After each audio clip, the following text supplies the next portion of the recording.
Merry Christmas!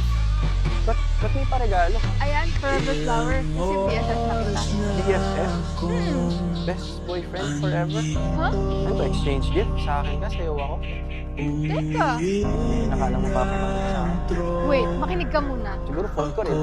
Parati ka nakikinig tuwing nagkikwento ako sa crush ko. Wait. Hindi ko napansin na kaya pala sinasabi mo wala akong pag-asa dun sa crush ko kasi gusto mo maging tayo.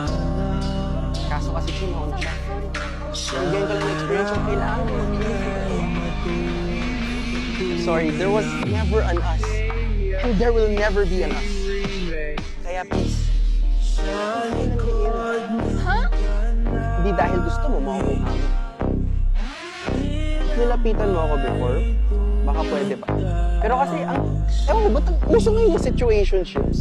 Pag hindi mo nakukuha yung gusto mo dun sa kausap mo, ako nilalapitan mo. Teka. Ha? I'm just another juicy steak na nilagay sa backbone. Kaso, ayaw mo ng A5 Wagyu eh. Gusto mo Kobe beef. Please lang, huwag na natin ituloy ito. Maglolokohan na lang tayo eh. Huwag na natin.